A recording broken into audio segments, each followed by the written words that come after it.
Seperti yang dirasakan Abah Daman, warga Kampung Lembur, Jami Babakan, Desa Lembur Sawah, Kecamatan Citatayan, Kabupaten Sukabumi, Jawa Barat. Ia pernah merasakan kehilangan rumah akibat gempa yang terjadi beberapa tahun lalu. Dampaknya, Abah Daman dan istrinya terpaksa tinggal mengontrak. Ia tak punya tenaga dan biaya jika harus membangun kembali rumahnya. Apalagi dengan profesinya yang hanya seorang pengrajin tangga dari bambu. Hanya sedikit uang yang bisa Abah Daman kumpulkan. Itu pun habis untuk biaya makan sehari-hari saja. Dan saya nggak mau nyusahin anak-anak sekarang juga. Saya itu karena dulu rumah saya udah kena gempa. Karena Abah tuh sekarang mah nggak punya rumah. Sekarang ngontrak gitu. Radit. Abah Daman dan istrinya sudah sakit-sakitan. Tapi apa daya, agar bisa bertahan hidup, Abah Daman tetap harus bekerja. Padahal usianya sudah tak lagi muda. Sudah berumur 74 tahun. Radit. Sebelumnya, Abah memiliki sepetak tanah untuk bercocok tanam. Namun karena gangguan saraf kejepit dan penyakit jantung, tanah dan sisa-sisa rumah yang ada dijual untuk biaya berobat. Rumahnya itu kan kegempaan. Cuman tanahnya itu dipakai karena Abah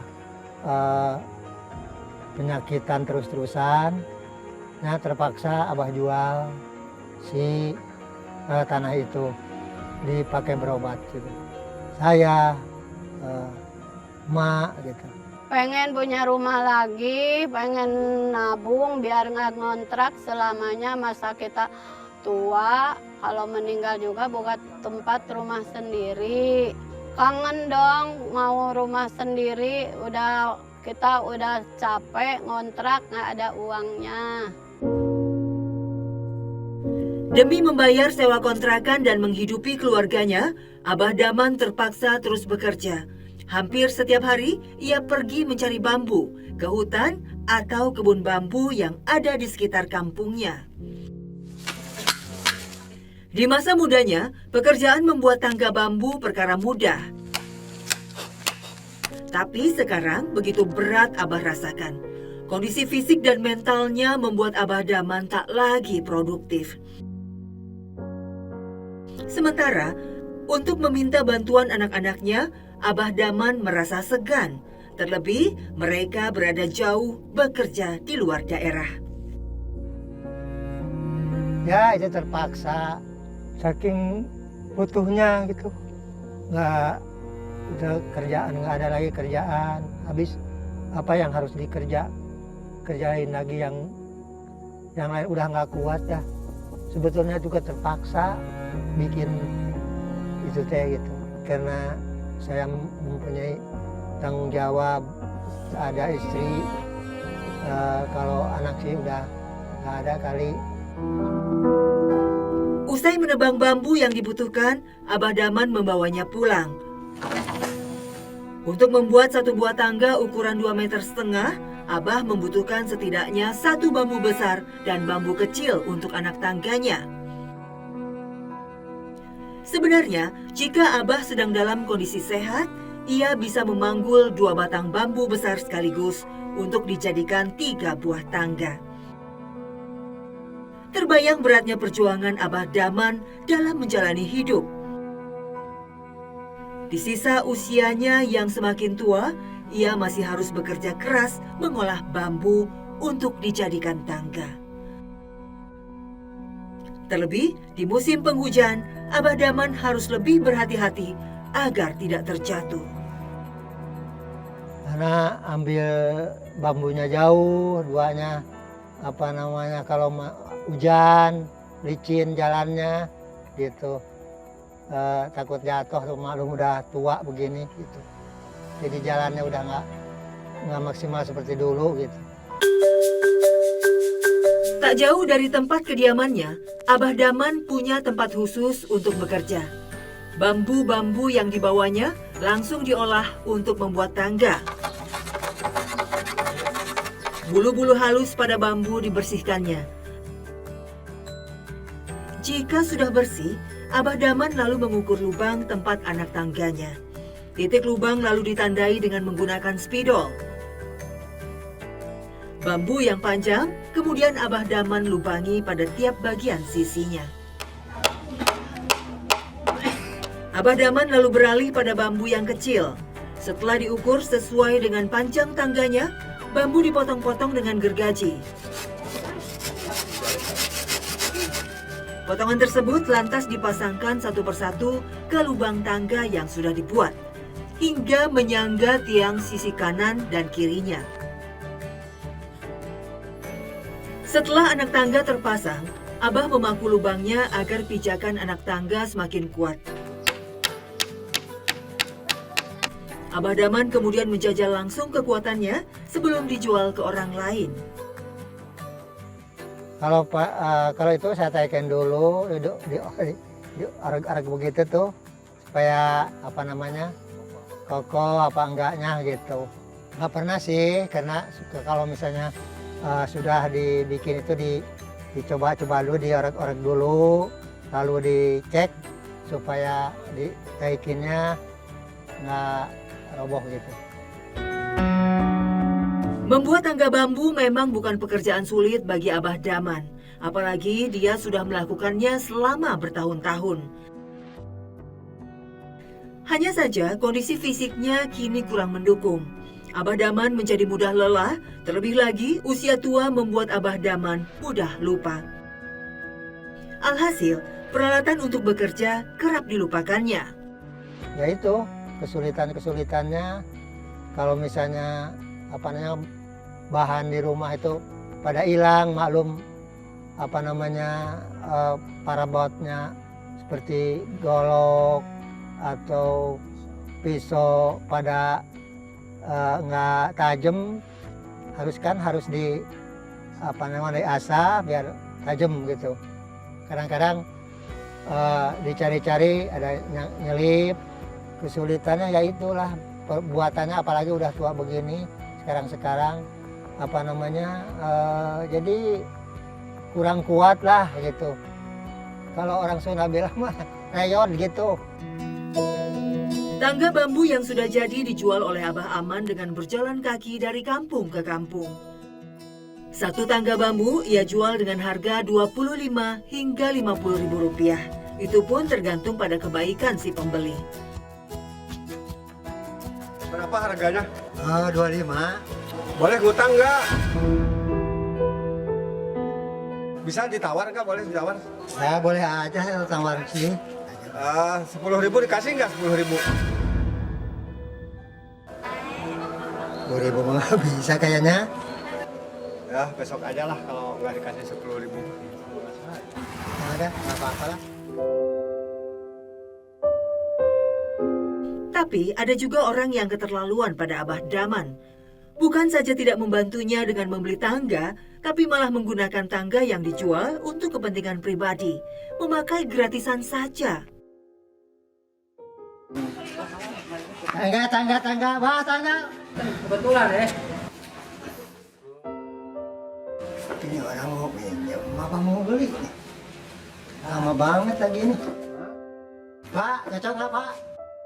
Tangannya cocok nggak? Kurang cocok. Kayak begini. Cobain aja ya. Begini nih kurang cocok. Gak jadi ya? Padahal menjual satu buah tangga bukanlah hal yang mudah, karena tidak semua orang membutuhkannya dan hanya sewaktu-waktu saja.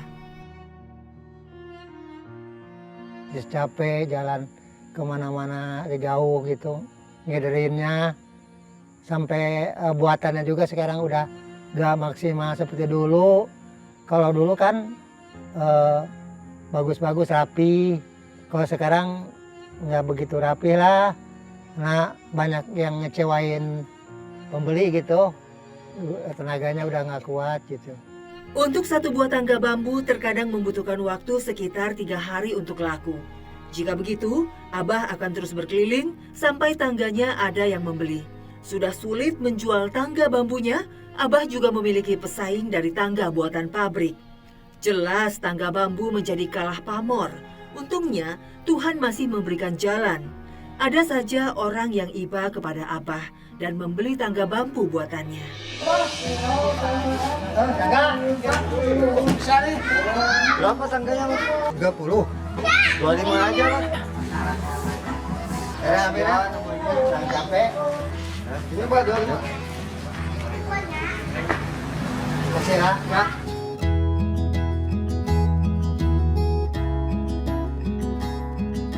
Ya jelas satu. Kalau pabrik pempan sama besi gitu dan lagi bagus itunya kualitasnya gitu. Ya untuk untuk saat ini mungkin tidak cukup, untuk kedepannya agar cukup gitu.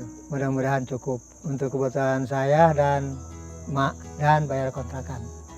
Karena ya lumayan murah, efisien, cuman bantu si abahnya lagi gitu.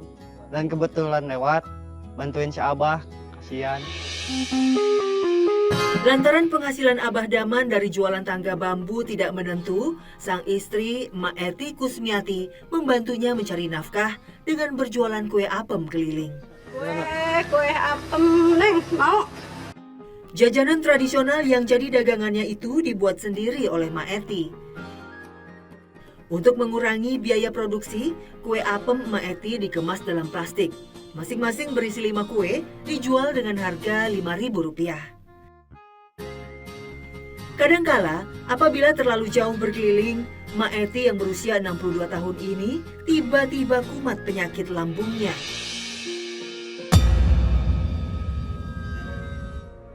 Terutama kalau Mak jualan dalam kondisi perut yang kosong. Bagaimana bisa makan jika belum ada penghasilan yang ia dapatkan? Saking sakitnya saat berjualan, Mak Eti bahkan pernah pingsan di jalanan karena tak kuat lagi menahan sakit. Kuenya, Neng. Nih, Ibu masih banyak kue. Tuan.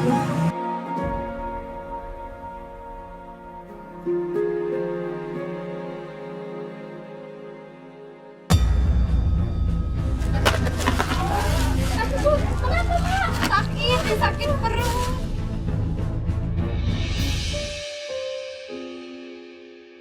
Mak, bangun, Mak. Mak, ini minum dulu, Mak. Mak, kenapa? Lambung sakit. Makan? Belum. Jadi lupa makan, jualan. Tadi belum habis, baru dapat uang sedikit. Mak pulang aja ya? Iya. Mau saya anterin? Boleh, Neng. Saya lemas banget, minta dianterin ya. Ya kesulitannya karena nggak ada jarang yang beli, kurang pembeli. Terus kalau kejauhan lelah gitu. Sering kumat lambung kalau lagi jualan. Sebelum membuat kue apem dagangannya, Mak Eti terlebih dulu mencari bahan-bahannya. Salah satu bahan yang mudah diperoleh tanpa harus membeli adalah daun pandan. Daun pandan itu dipetik emak di tempat tetangga yang menanamnya. Kalau semua bahan sudah terkumpul, emak pun membawanya pulang untuk segera diolah. Di rumah, bahan-bahan pembuatan kue apem antara lain tepung terigu, tepung beras, ragi, gula, dan pewarna makanan. Semuanya telah disiapkan oleh Mak Eti. Langkah pertama, Mak membuat adonan apem dengan mencampur tepung terigu, tepung beras, dan ragi. Siram dengan air, lalu Mak mengaduknya agar tercampur rata. Adonan apem itu kemudian ditutup dengan plastik dan didiamkan beberapa lama agar adonannya mengembang.